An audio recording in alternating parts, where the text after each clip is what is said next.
Continue. Oh, welcome to our first event of our exciting 60th anniversary year of the Central Safety Group. And I'd also like to welcome Kevin Jones as our speaker for today. Kevin Jones is well known for his award-winning Safety at Work blog. He works as a consultant, writer and commentator on OHS issues. I won't say for many years. And Kevin recently undertook some legal professional privilege work in Victoria and Darwin while working full-time on rail construction project. And he's also a life member of the Central Safety Group. So welcome, Kevin. Thanks very much. Kevin's just going to catch us up on some of the latest thinking and writing on OHS, titled New Perspectives on OHS. So I'll hand over to you, Kevin, to proceed with your conversation, and we'll close at about before 1:45, and then we'll have to have a member only AGMs. So I'll have to keep you tight on time there, Kevin. No worries, that's fine. Thank you very much. Thanks, Nan. And guys, I haven't got a presentation, so you're going to have to look at me for all the time, and also probably screen reflection. Look at that from the glasses. So sorry about that. But look, thanks for inviting me along. It's great to be part of the 60th anniversary year of the Central Safety Group. The group's been an important part of my OHS journey since the very start of my career in the early 1990s. And I think it's a remarkable achievement for the group. And as a life member, I'm very proud of my association with it. And the longevity of the group is significant given how many safety groups have disappeared over the last 10 or 20 years, and even some just in the last couple. So it's a real achievement for the safety group to continue this long.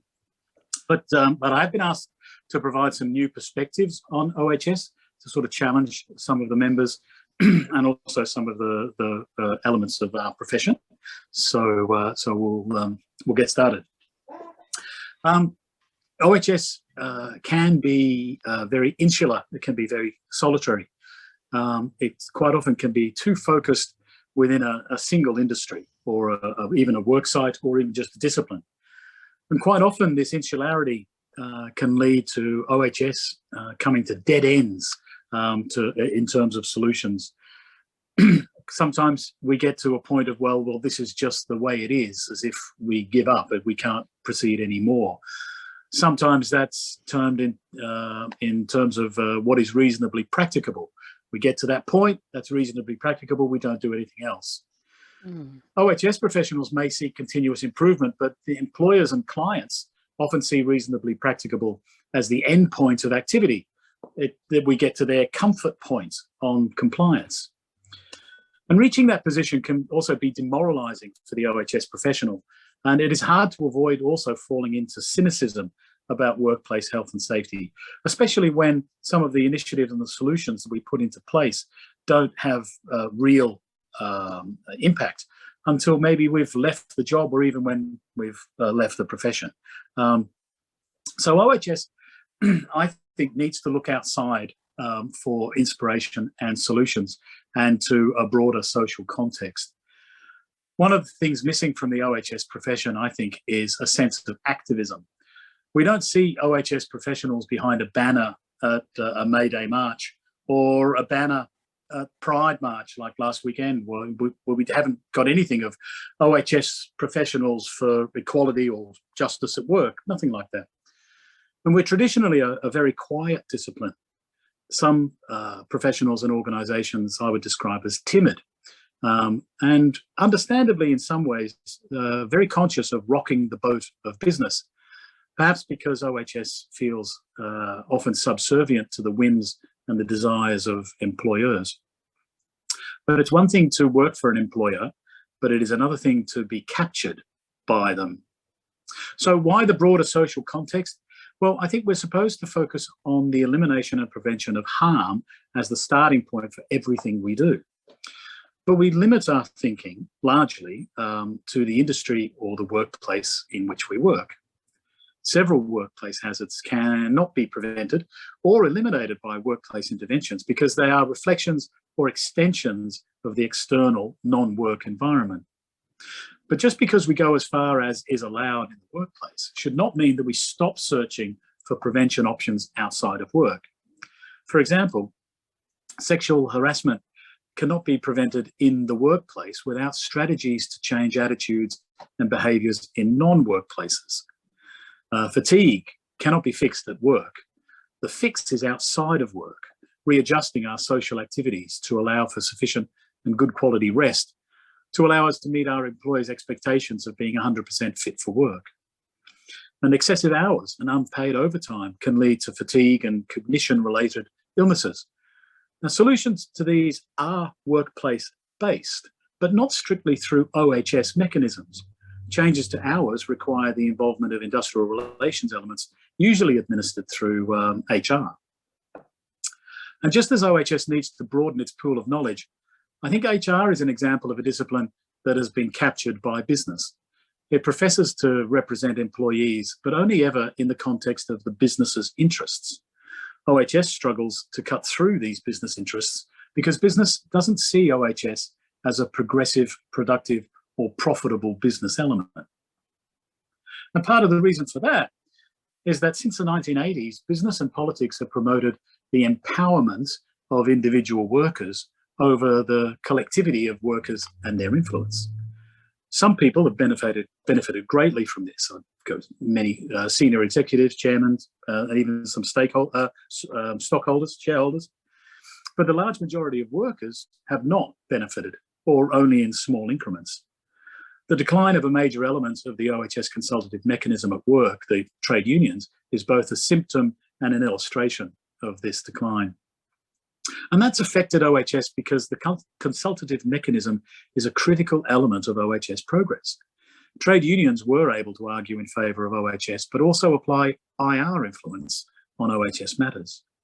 And that's largely disappeared for most workers. The emphasis has been on the individual to negotiate their conditions and changes and to raise any issues. But that lack of influence or the lack of voice, there's nothing there that's replaced and filled that void. And so the OHS voice has declined, and it's declined even from the small level of noise that it had when there's OHS legislative change. So many of the, I'll interrupt for a moment. If you've got any questions, by the way, please include them in the chat room or the Q&A session, whatever you can do. We've got time at the end of this to take on those questions, and I'm happy to answer anything you've got. But many of the elements I've mentioned fall under the category of, or are strongly connected to, the concept of neoliberalism, which is it's a social, political, and economic ideology that places, in our context, the number of jobs over the quality and safety of those jobs. A local example of this is the repeated aim of governments to create jobs, to the extent that jobs and growth is a tired cliche that fails really to connect anymore with most voters. But politicians rarely, if ever, aim for the creation of safe jobs or quality jobs. And if they did, this would make a significant difference to the OHS profession and greatly increase our audience and our influence. But sadly, they rarely do. So neoliberalism says that if you can't stand the heat, get out of the kitchen. Instead of understanding that the temperature level and design of the kitchen may be inherently unsafe and unfair. It's an ideology that blames the worker instead of investigating the OHS role of business and the system of work in establishing and managing the levels of safety and health at work. It's an ideology that promotes yoga and fruit boxes as solutions instead of reducing the work conditions that create the stress that the yoga is supposed to address. It's an ideology that solves hazards like stress by offering money, as if an increase in wages or allowances prevents harm. I would argue that offering what used to be called danger money is a contravention of the employer's OHS duty of care to provide a safe and healthy work environment. Accepting the danger money could also be a contravention of the employee's obligation to take reasonable care of their health and safety at work. And I'd argue that, I'd question whether accepting danger money is the same as taking reasonable care. I suspect not. Neoliberalism is the ideology that promotes a collective responsibility for safety when things are going well, but that sacks the worker or contests workers' compensation Or has insurance companies pay their financial penalty when things go wrong? I think it's an insidious ideology that has confined OHS thinking and enforcement for at least 40 years in Australia. So there's a fresh, I think, OHS perspective for you to think about, and I'm happy to explore that further if you want. But a CSG member sent through a couple of questions yesterday that I want to address briefly. They said in 2003, Chris Maxwell QC said that the 1985 Act did not envisage new hazards and risks arising like stress, or a new working arrangement like, at that time, casualisation, and that the Act was no longer fit for purpose and needed revision. The question is, are we in that same situation now with a pandemic and changing work arrangements like gig work, given that the almost 20-year review was the template for the model OHS, Work Health and Safety Act, that's in elsewhere, but that is hardly modern? Well, firstly, let me say that there is no reason for Victoria not to be part of the work health and safety legislative regime, in my opinion, other than political ego. The cost assessment that was trotted out at the time about joining the scheme was always dodgy, and the full assessment of that cost has never been revealed publicly. Secondly, I've often been asked whether the OHS legislation remains fit for purpose. My position has sort of swayed over this over time, but I think it still is relevant and remains fit for purpose. What has not helped us is the lack of interpretation of the Act to address new and emerging hazards. There is nothing stopping WorkSafe or others from releasing discussion papers on these new hazards to broaden the consultation beyond the tripartite working groups to include the broader community, and safety groups is a great example of that. WorkSafe and others, WorkSafe in particular, is keen on hearing the lived experiences of relatives of deceased workers, but is less attractive or less seeking out the voices of those affected by psychologically traumatized and damaged workers, or the disabled, or the disenfranchised, or the illegal workers. WorkSafe has online mechanisms for broad consultation, but doesn't use them as much as they could. They draw on from the same pool of expertise that it has done since its inception in the 1980s. And I'd ask, where are the new voices? And, where are the millennials representative? Where are the Gen X representatives and their voices in OHS? The other question that the member posed was that OHS is basically a creation of post-war baby boomers and now being taken over by their Gen X kids. Soon it will be the responsibility of millennials with different sensibilities, business and work priorities, and even different values. How might OHS evolve in their hands, and would it be as important to them? Well, it's a great question, but you're asking, a man who's turning 60 this year and is probably part of the baby boomer generation, or at least the tail end. I think it'd be fantastic to hear a young person's perspective on this and whether they think that OHS remains relevant. But in response to the question, I'm old enough to just remember the pre-neoliberal workplace. Young workers have only known the world of personal empowerment and responsibility that's come through neoliberalism, and not the one of collective support and fraternity and standing up for others and the less fortunate that I can remember and grew up with. So although I want the young to increase their OHS voice and influence, they must also be aware of the working landscape of the last 50 years, and not just through the blinkered trade union or business group perspectives. They must know the opportunities and mistakes made by their parents in recent history. And there are some people who are just starting to document that recent history and give it a good context. But most of that is outside of the OHS profession. And it does dishearten me sometimes when the OHS teaching and even some of the guidebooks and guidances, still mention, an injury triangle that was, from the 1930s. It's just sort of very disheartening. I'd certainly like to see more recent history. But one of the things I always like to do when I attend the Central Safety Group meetings is to let members know of recent books that I think have a direct relation to OHS, but that are not necessarily OHS books. And some of these that I'm going to talk to you now about and bring to your attention expand on some of the ideas that said today.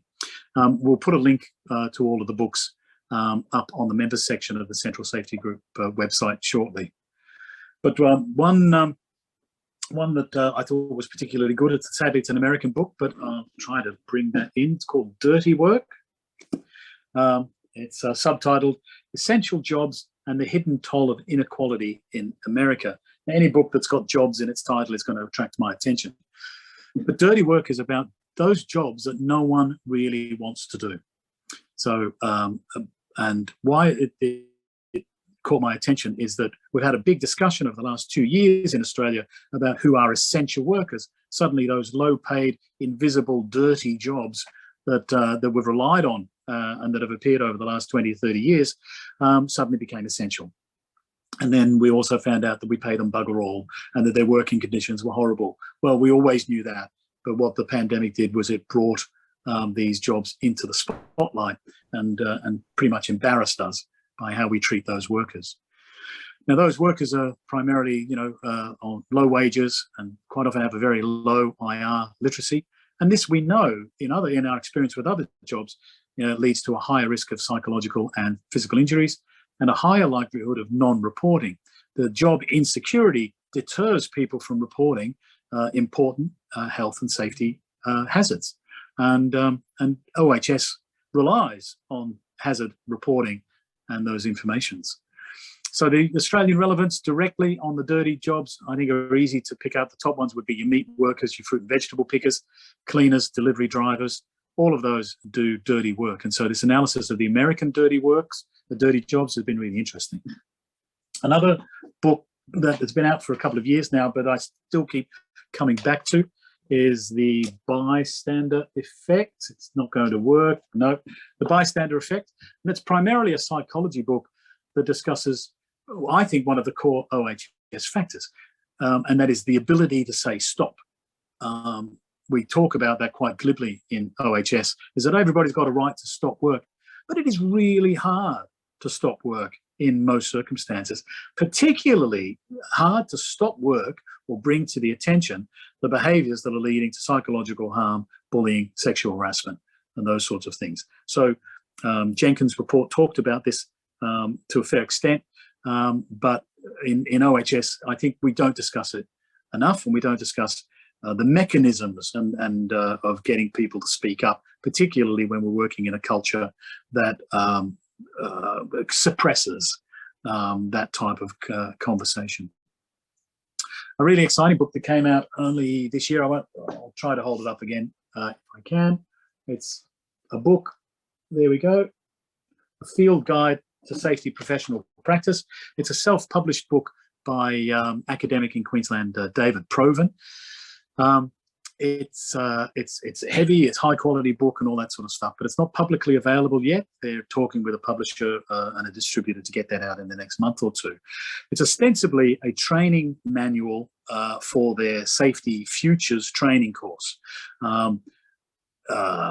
which was a course I would love to have gone on if I could afford it, but the book's good enough. What do they do in the book? And it speaks specifically to safety professionals, which I think is maybe a limitation as much as a feature. But they also include QR codes throughout the book that links you through to the online training packages and webinars that they have. So what you get is a book, a takeaway, but you also get this access to a huge library of really contemporary thought on health and safety. I think it's a terrific opportunity. Don't know what the cost will be because it's, they're still working out the publication of it, but it's an excellent book and a great resource for safety professionals.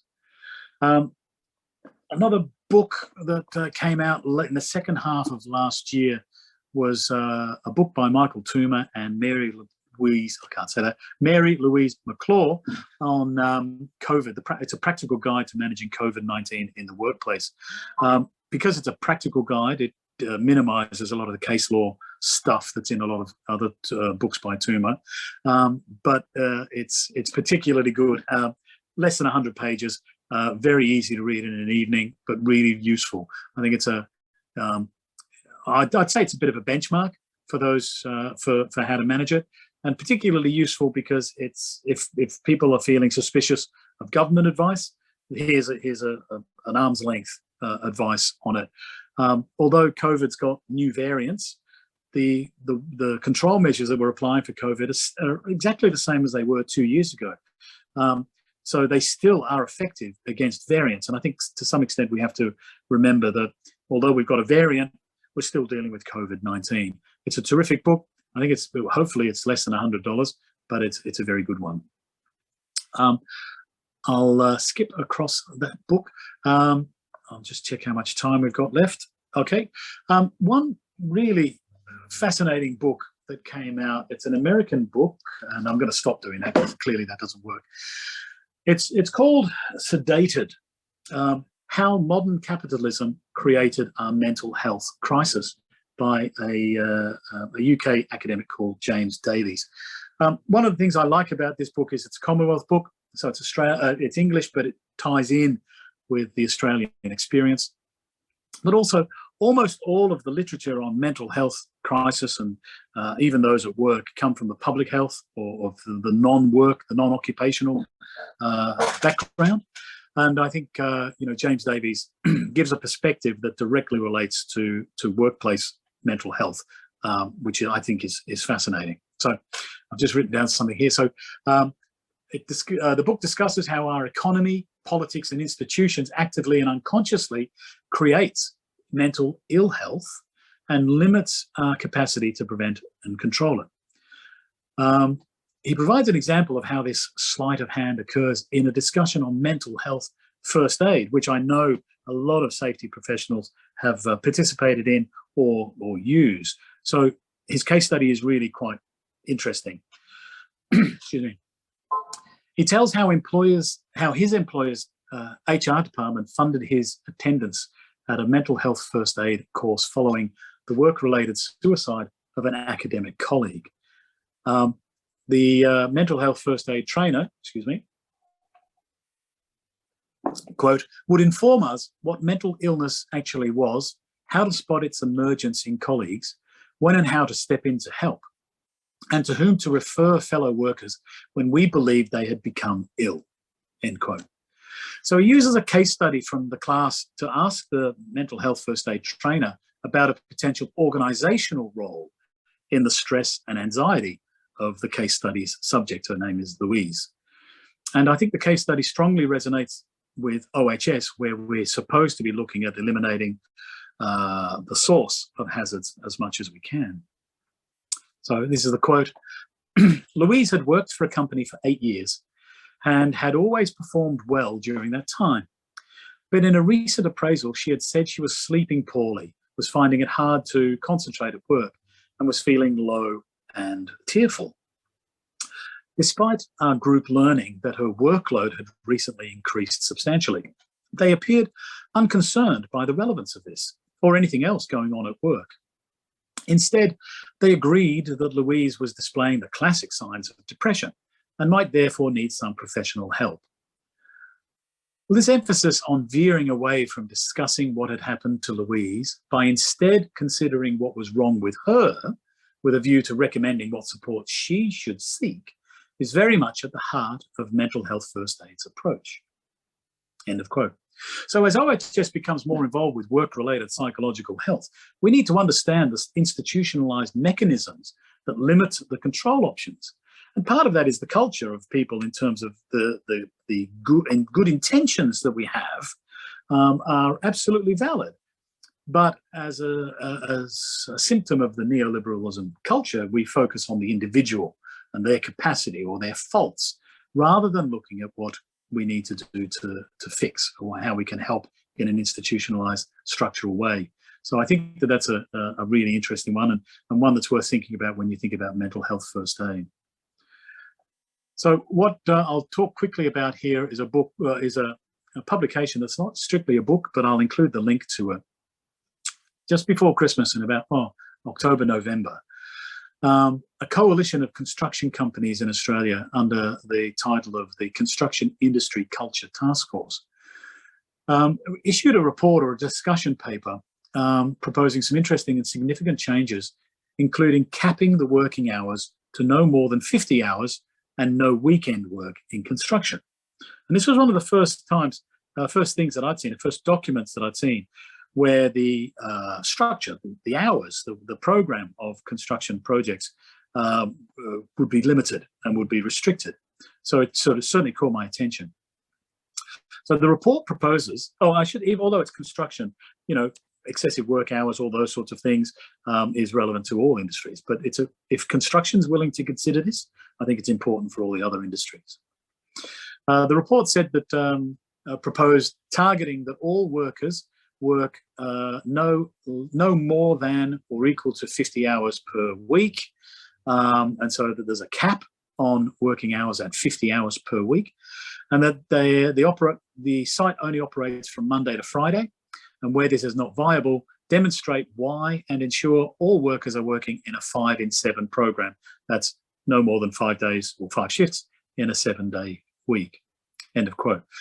The 50-hour limit is discussed at length in the report, emphasising that work close to project deadlines in particular, and that this period of work pressure is particularly high risk.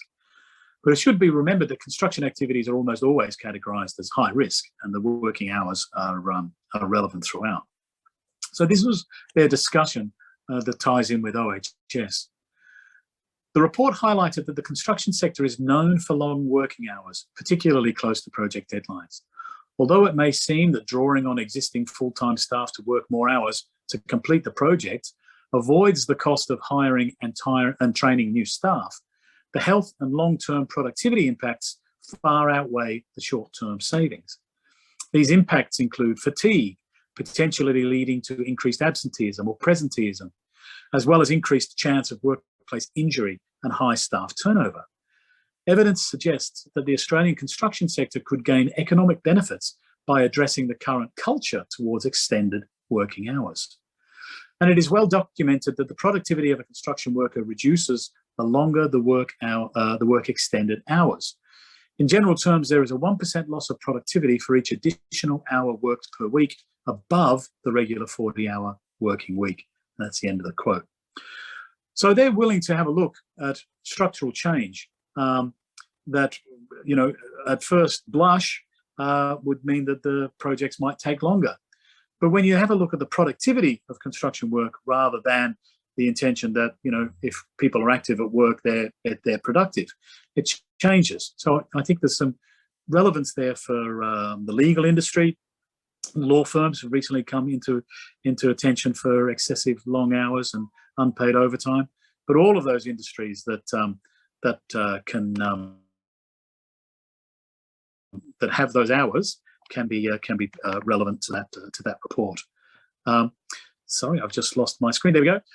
So I'll just deal with one more. That a short editorial that was in the journal Safety and Health at Work recently. It was written by Carlo Caponaccia and Anne Wyatt, who wrote a book about workplace bullying some time ago, but is still very, very active in the psychological health at work area. What they wrote in their editorial was a discussion about safe system of work, a concept that's there in our legislation that we operate with all the time, but that we don't necessarily examine or we don't, really understand. What they did was they proposed a definition of a safe system of work, and it's well worth thinking about how you implement it at your work.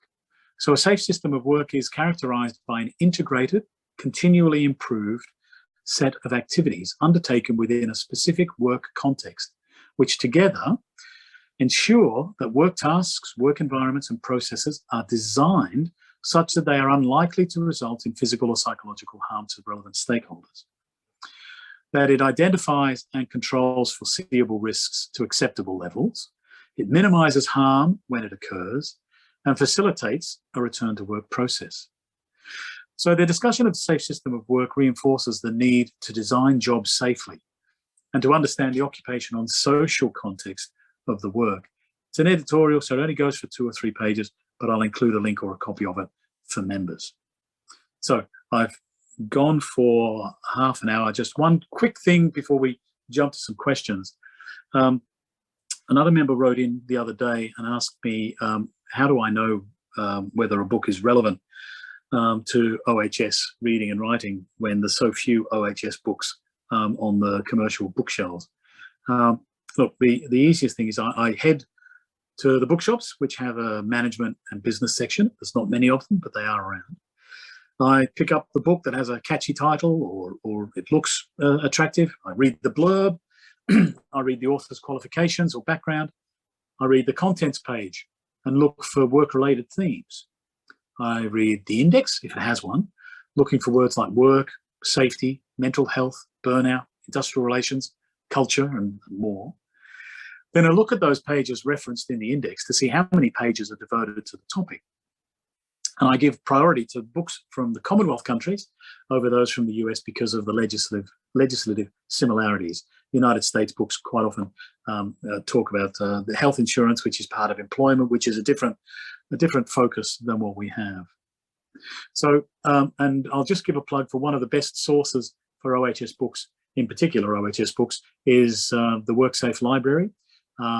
Sadly, it relocated to Geelong, but it is open to people by appointment, and the books are freely available. You can't borrow them, but you can read them on site, and it's well worth doing that. So, if some of these books are very expensive, the WorkSafe library is a great example to get access to those, particularly if you don't have university connections. So, I'll stop there, and I'll throw it open for questions. And yeah, please ask away, either in the chat or QA section, or I think you can unmute and ask your question directly. Thanks, Nan. Thanks very much, Kevin. That was really excellent talk, and certainly does lead us to be hopefully be more informed and challenged about our profession. I really appreciated your words about the importance of the Central Safety Group, and I'd certainly like to put out to members that in the aspect of OHS being a very solitary role often in organisations, I'd encourage members to use the Central Safety Group website. There is a link where you can put messages up. It would be a change from the messages I get through Russia and China. It would be nice to have a real message from a member coming through that website. Ask a question, ask to be linked up with someone. If you've got an issue, raise it, and we'll try and find someone that you can actually have a conversation with, or we can even have a joint conversation. One question I had is, have you heard any rumours about the legislative update in Victoria? Because I assume the Act is due to sunset in 2024, being 20 years after its inception. No, I haven't. But these sorts of things stay fairly quiet. And given that Victoria's got an election year, there's always a political context to these sorts of changes. So if I was a politician, I wouldn't do anything until the next session of government. But WorkSafe's meant to be independent of the politics, so they may publish something. But I think, sadly, and it's not WorkSafe particularly, but this government seems to have a real hesitation to publicly releasing documents and information. There was a review some years ago by James Mackenzie that never saw the light of day. As I said, the costings for work health and safety harmonisation were never, the full report was never released. There's an investigation into workers' compensation in Victoria that was conducted last year by Peter Rosen that has been presented to government and has been there for months. Probably over 6 months from memory, and many of the organisations that made submissions to that inquiry are just wondering what the hell's going on, because the government hasn't responded to that. So even if there is reviews that need to be done, I'm really not confident that this government would give the period of consultation, a good, broad, long period of consultation that these sorts of things require. I don't think they'll do that. And also that all governments in Australia are still locked into the tripartite structure, which means we basically hear the same things that we've heard for the last 20 years from the same organisations. There's very little variety and there's very little creativity or inspiration. So I think any consultation on the legislation really should have a good look at the consultation mechanisms that they're going to apply. and get into a roadshow or go around and try to get as big a variety of voices as possible. But whether they're interested in that, it's unlikely at the moment. I have a question, Kevin, if you can hear me. Sure. Yeah, it's Barry here. Just an observation, really. My understanding is the Act doesn't sunset. It's ongoing. The regulations sunset, and they've been updated recently. So the issue is, how long does it go before we find it's no longer fit for purpose, and that things change to the point where it needs a review? And that would be the biggest question. Just one other thing, there is a bill in the Parliament that I think Victorian Parliament starts to sit today. There's about 40 bills sitting on the table. One of them is an amendment to the Act, which includes quite a lot of information, specific information that covers OHS and COP. They're only little sort of minutiae stuff, but there are some changes, but they're not really fundamental. So it's basically a comment.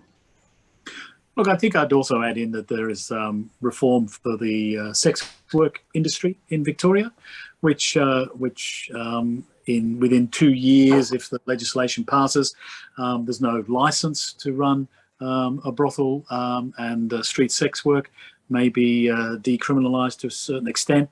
So there are occupational things that are going to come in from elsewhere, and the minister has stated publicly that sex work should be treated like any other industry, and that's well worth having a think about that in terms of, well, you know, understanding of what work is. You know, there's not very many occupations where intercourse is a work activity, but that's one of them, and how would that be dealt with? Very interesting, and I think certainly you've raised some good points around the just the changing nature of work, but also around that workplace WorkSafe consultation. You know, is it too limited? It seems to be a strong focus on the businesses and trade unions, but do they really have the voice of the worker, particularly in those new and emerging gig industries? Well, I think, Nan, we certainly know that the trade union membership is down well below 20% currently. But we know that the tripartite structure is still seen to be fit for purpose. I've never seen some figures about the membership of the business the industry associations. So I really don't know how big they are and whether they represent 20% of Australian businesses or Victorian businesses. I really don't know. But I mean, we shouldn't get into a number exercise, but I think it is well worth reviewing membership of those sorts of structures, and whether there are more useful voices that we can bring in. If you just speak of useful voices, you certainly mentioned David Provan as one of the authors of the Field Guide of Self-Professional Practice. Certainly as a committee we have discussed about inviting David as one of our guest speakers this year, and certainly would be welcome input from the members as to other speakers that they would find interesting to listen to this year, again to challenge and inform the debate around safe work practices. Well, for any of your members who haven't already Googled the words safety clutter, please do so, because David and Drew Ray are at the forefront of analysing how the safety profession's been sucked into doing tasks that have little benefit to the safety of workers. I'd just like to butt in there to say David actually gave a presentation on safety clutter to us a couple of years ago, so it's available in the members section. Brilliant. And I think certainly yourself, Kevin, you've given a number of talks to the Central Safety Group, and they would also be available on the website. So again, for people to reflect on the nature of the conversation over a period of years, certainly it's a great resource to refresh and remind yourself of those conversations. So I might have to close down now, Kevin, Sure. because we do have the AGM, but certainly I think very challenging conversations, and I think certainly looking at us all sitting here on screen, even just work from home, but again, that the isolated solitary role of the OHS professional, this group is certainly there to help members to reach out and have those broader conversations. So, yeah, again, thank you for the wonderful words to introduce our year. Thanks, and good luck with the 60th. I think it's going to be really exciting. Yes, we're still waiting on. We're still waiting for the confirmation of our speaker for the March meeting, but we're trying to bring in the regional voice, because certainly Zoom has extended our reach. So we hope to include some other voices which we may not have heard very often through the Central Safety Group. So again, thank you, Kevin, and for those who are presenting.